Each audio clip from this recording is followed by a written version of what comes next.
afternoon, everybody. Good afternoon, Einar. Hope you're still enjoying the whole event. All right, so Pak Tommy Watimena earlier today saying about, Indonesia as the Brazilian archipelago. I mean, probably because we share the same like tropical climates and probably the variety of crops.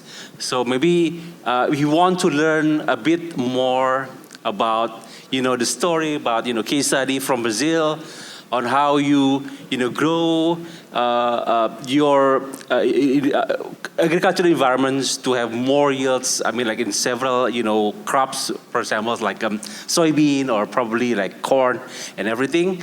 So without further ado, please, Einar from Multcorp. Thank you. Can you hear me? Yeah, I'm from a company called Mulcom, and there's a lot of questions today. So, which product are you selling, or what are you promoting? I think there's a key message which actually is important, and I think that's the word system. I think we have to look at the agri-space not as an area where we are growing something or we are processing. We have to look at it as a total system with everything what that encompasses. If we don't do that, then we are keep looking at it as isolated silos. I produce, someone is picking up, someone is processing, and that's not really going to work. A little bit about what we have created in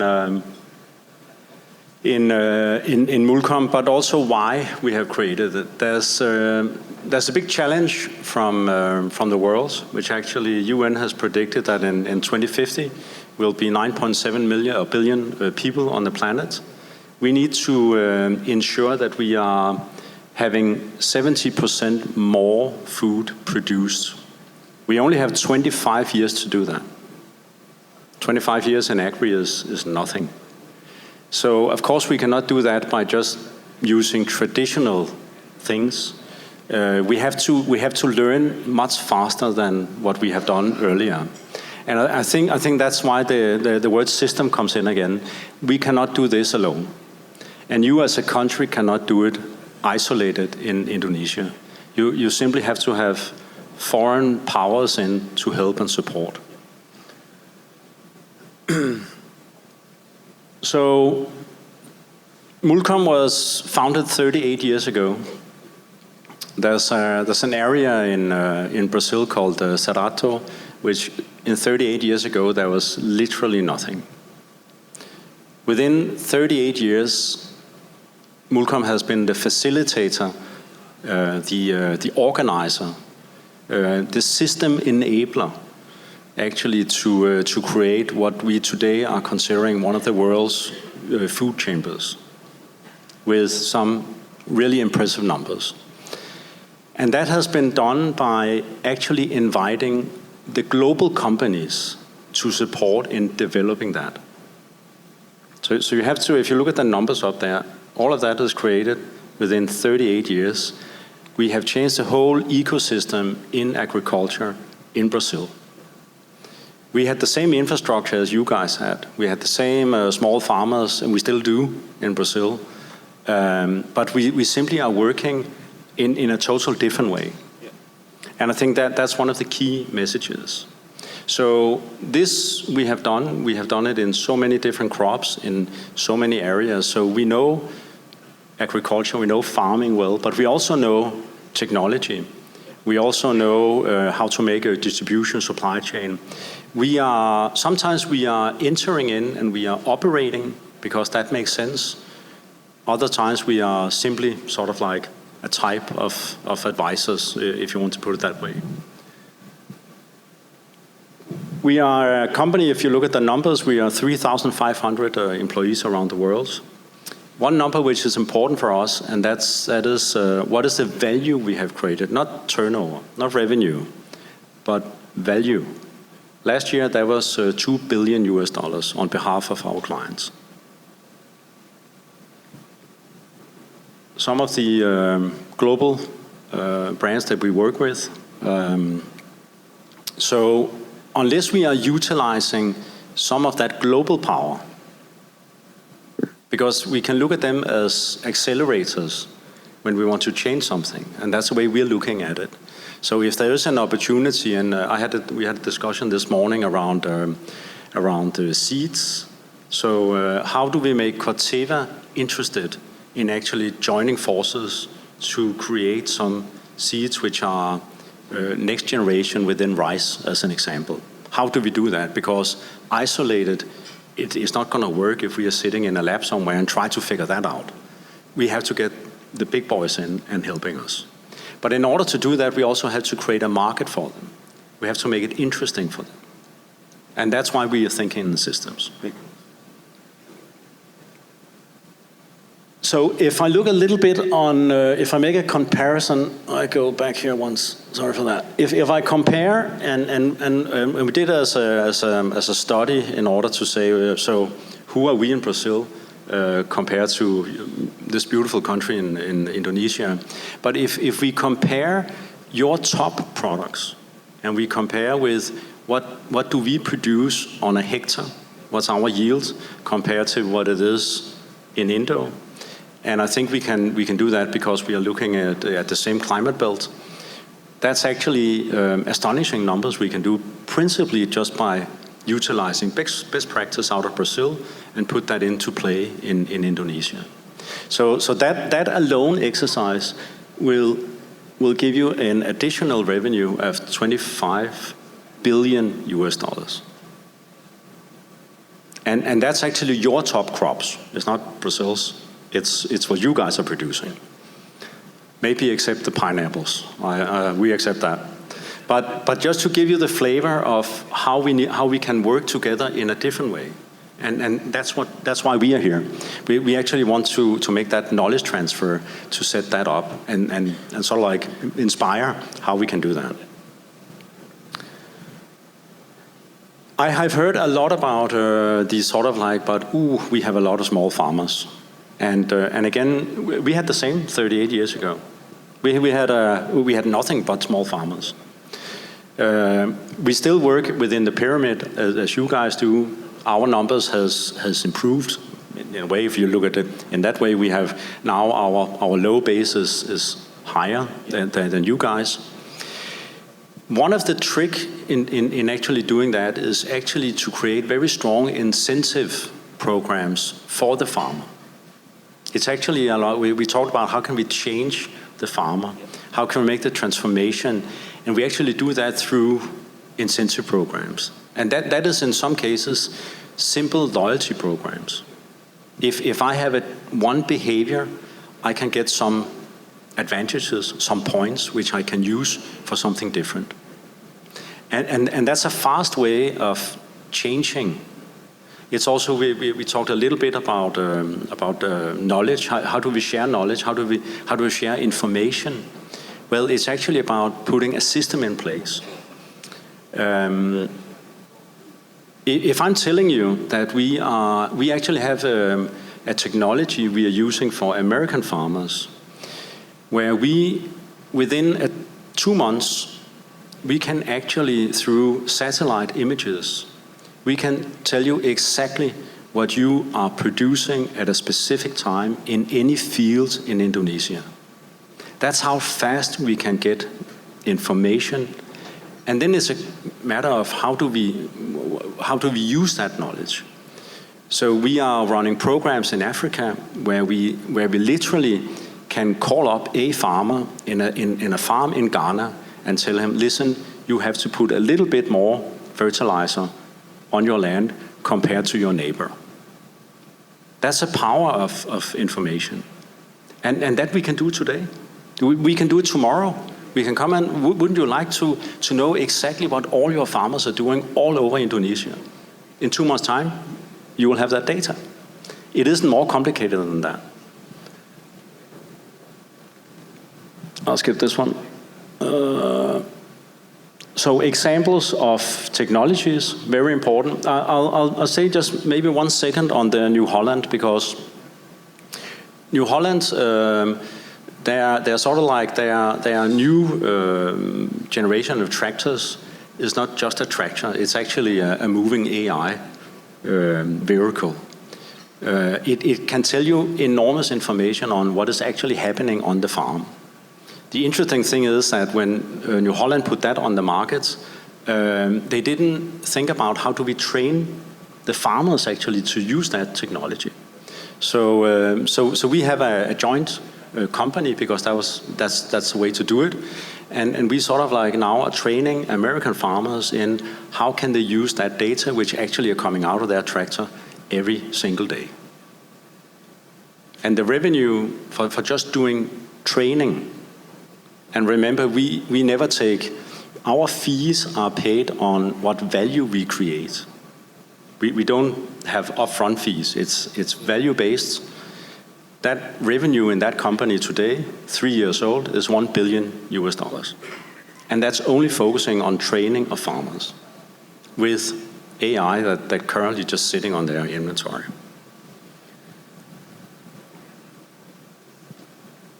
So there's one thing which I think is important, and that is sort of like, in order to solve the problem in the world, we need to bring technology in much faster.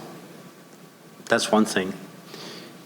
We cannot solve the gap between today and 2050 without technology. All systems we need to put in place. But the only way we can do that is actually to make it financially interesting for the ventures funds out there, for all the investors, actually to go out, identify what's new technology is important, and then how to put that very fast into the global play. We cannot wait 10 years for something happening. It has to go much faster. And I think the way we are looking at it is, again, we need to utilize all those global companies and then put that into play into the agri. I hope that gave a little flavor of what we do in Mulcom. All right. All right. So yeah, based on your presentation, I mean, like I'm finding like several interesting things. So the first one is about system. You mentioned about systems. So I believe that that's one of the most important thing in agriculture. But we know that there must be a lot of challenges in Brazil, Indonesia, and other parts of the countries about how to make everything intact in one system. So maybe you can share a little bit about your experience based on your implementing in Brazil and other parts of the countries in Europe and in Africa. How to you manage to working with multiple stakeholders and enforce this part of system to make everything work. Yeah, I was super surprised and very happy seeing the Young Farmer Academy. I mean, shouldn't we give them an applause of hand again? Yeah. I mean, I salute you. It's so inspiring that these young people literally have no knowledge about agriculture. They just decide that we need to change the world. We need to do this better. Yeah. I think that's a very strong mentality, and hopefully, I'm sure you will be the rock stars of the world. I have no doubt with that energy and passion. Well done. Yeah. Well, what I think is very important is that they are considering themselves as an academy. Yeah. And it's not like young farmers. Corporation or something. It's an academy, and in that words, it is about sharing knowledge. Yeah, it's about finding a system where we can learn and utilize what we actually do. Yeah, we have to remind ourselves that that's actually what we have been doing for 1,000 years. So in that sense, nothing new in that. But I think what is the new thing is that we use that as an accelerator now. Yeah. That's what we need to do. If I give you a simple example, one of the strong ways we changed the way of looking at agriculture in Brazil is actually loyalty program. We have implemented a national loyalty program in Brazil where we basically are ensuring that there is, whenever a farmer is doing something, he will get a benefit. And a benefit can be education. Yeah. It can be a better price for a product. Yeah. But we have also made global agreements with Corteva of the world, with Bayer of the world, that when you have X amount of points, you actually get cheaper products. So without the global players, the loyalty program would not be that efficient. It is super efficient because we use the global players to support the program. And it's a win for them because they are selling more products, but it's a win for the farmer because their yield is better. It's a win for how do we make the supply chain, because it's not just a farmer. It's an integrated system of supply chain, the fertilizers of the world, the crops of the world, also the tech in there. Yep. So we have created a loyalty program where we actually have embedded all the players into the program. And that's suddenly different. It's a different way of looking. You had our insurance guy here. It's like, that guy is obvious to put him in a system like that because it makes a lot of sense. So it is about identifying a system where we can look at it not as bits and pieces, but as a integrated system, and then each have to find a role within that. Yeah. And I think because when I listen a little bit to what's been said on the stage here, it's like small farmers, we are not integrated, everything takes time, but we are running out of time. Yeah. And if you saw the numbers on your ICOR, that was a hard slide to look at, yeah. Wasn't it? And if you look at the other slide where you say, well, X amount of whatever we produce is waste, or it ends up as waste, that hurts a lot. We cannot afford that. Indonesia cannot afford it, but the world cannot afford it either. So we have to look at it at the system. And I really, when the professor said the word system, I was like, yes. Fantastic, because that is the right thing. It's the right word to use. Yeah.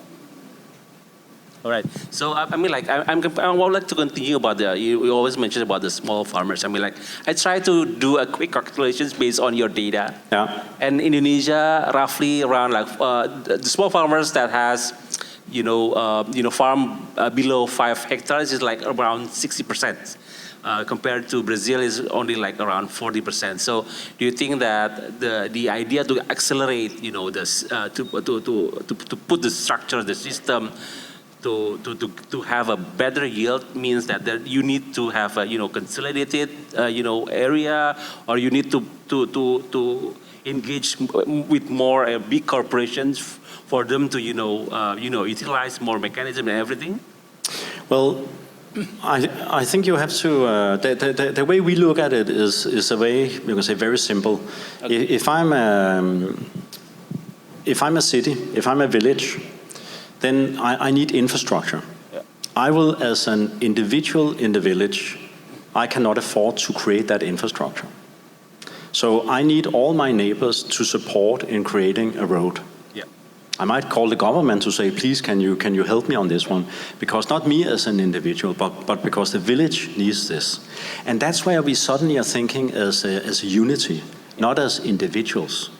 And I think we have to look at it in a way that the farmers in the small land plots, they are key, but we need to create a transformation environment where I'm still allowed to have my little plot of land, but I'm utilizing some joint technology.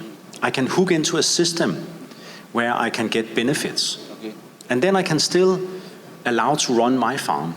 Okay. But now I can do it much more efficient because I'm using a joint technology or a joint system. Yeah. Just as we created in Brazil, where we look at it on the loyalty platform, that is a unified tool.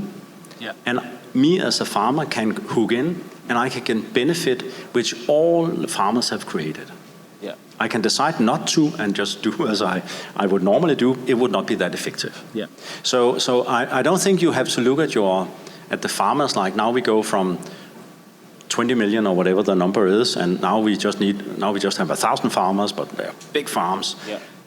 It doesn't have to be like that. Okay. It could be, but it does not have to. Okay. And I think that's very important when you have the dialogue and the communication with the farmer. Well, that's for him and his family to define whether Is it better for me to, I understand from the young guys there, it's sort of like, then they are renting the land because that is efficient. And then maybe that's a good model. And that, I don't think there's any, you can say, you have to do this and this. Yeah. Each country will have its own natural thing to do. But I think what is very important is you look at it as a system, you learn how to look at it as a unified pool of resources, yeah. Technology, yeah. Supply chain, whatever it is. Okay. And I was actually wondering if you as a thought process, how many in here knows a company called DSV? DSV. Okay. Interesting. But DSV, how many knows Maersk? Maersk? Yeah. Okay. If I'm telling you that DSV is bigger than Maersk. Oh. So DSV is the biggest supply chain company in the world. Oh. It just happened to be Danish. And Maersk also happened to be Danish. And I'm a Dane, so I'm very proud of that. Okay. But the funny story is that DSV started 30 years ago, 35 years ago. It actually started off with 3 guys owning each a small car. Okay. And then they started getting parcels, moving parcels. But they were intelligent enough to say, oh, we have a lot of friends. They also own a car. Yeah. So why don't we ask them to join us? So now we are 5 cars. Now we are 20 cars. Yeah. Now we are 1 million cars. But each car is actually its own company, its own enterprise. Yeah. But we are operating as one global company.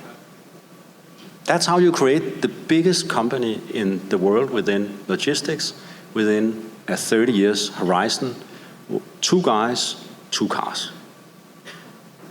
Not by competing, not by buying, not by, oh, how can I compete you? No, by joining forces. Okay. And then you become powerful. Awesome. You are a big believer in tech, right? I mean, like also Multicom also like having invested in several startups. In Indonesia, you already see that there are already several agricultural startups in the sense, but probably we're still in the very early stage.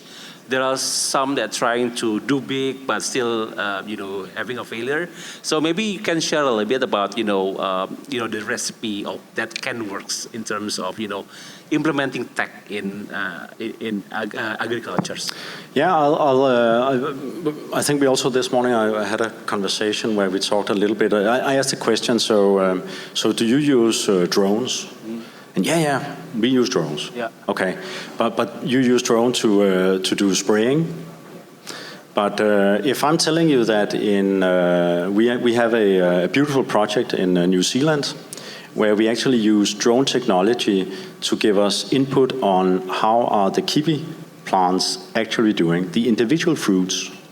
We have developed an AI where we know exactly in which stage and which condition the individual kiwi fruits is. Okay. So if you just imagine that we are putting a drone out, it'll take all the pictures, and then you can look and you sit, you have your nice cup of coffee, and then there come a message, there's coming an alarm telling you, okay, you have 3 plants in this direction and it's in this coordinate. You need to harvest them now, not tomorrow, but now.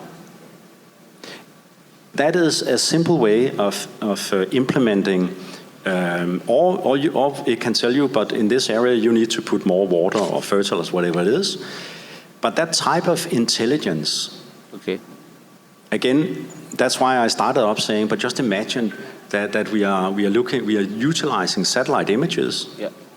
We understand exactly what's going on in Indonesia. Yeah. We do it on a farm level. If there's a problem in an area, we can set a drone in. Mm-hmm. That knowledge can tell us exactly what I'm supposed to do. Okay. If I'm telling you that in New Zealand, just by implementing that AI technology, we improved the yields. We didn't do anything on plant level. We just reacted earlier. Okay. We reacted at the right timing for the individual plants. We improved yield with 30%. Oh, wow. 30%. We didn't put any more fertilizer in the ground. We didn't buy any mechanics. We didn't have more people. We simply just looked at data We understood exactly, now I need to harvest, now I need to do fertilizer, not as I traditionally did, but exactly at the same time. That's how you look at technology, you implement it in a smart way. All right, awesome. All right, so we're running out of time, so probably this is like the last question from us for this session. I mean, like you already mentioning several case success story about in Brazil. So if we are Indonesia, wants to implement one or two things, how would you start? Well, I think I think our dear professor, you have to live 30 more years, because you have to go out and tell the story about system. I think that is the key. Don't look at it as fragmented pieces of something. Yeah. You have to look at it as a system. You have to create the environment, the transformation benefits by hooking into the system. And I think you have to look at it at a farmer level. What is important for the farmer? That's actually to have better knowledge of his crop, not from, and I think the young farmers are because they do not have the knowledge of 30 years or 50 years or whatever. They have the knowledge of 1 year, and then they try to use technology, learn from each other to say, ooh, don't do that, we do more of this because that worked for you, I'll copy you. Yeah. And do that fast. I think that is a way to move in this direction. Right. And then I think if I'm maybe a little being a little provocative, I would say don't solve this problem using Indonesian knowledge. Okay. You have to look in the world. There are powerful players out there. You have to imagine, how can we get Bayer, how can we get Corteva to be interested in developing the agriculture in Indonesia? Don't be afraid of them. Yeah. Don't look at them as a supplier and we need to get better prices. Yeah. You have to look at them as a partner in building the new Indonesia by utilizing their global power. Okay. I think that's important. It will never, no country in the world have succeeded by developing something on their own. It doesn't work. Yeah. So we have to invite the global to come in and please support us. What can we learn? How can we do it? And then everybody knows when we talk sustainability, because that's an important part. That also means that it's financially viable for everybody. Everybody has to make a piece of the pie, and that's fine. Okay. All right. Thank you so much. That concludes our session for today. Thank you so much again, Einar, for your time coming here. Big warm applause to Einar. Pleasure. Thank you so much.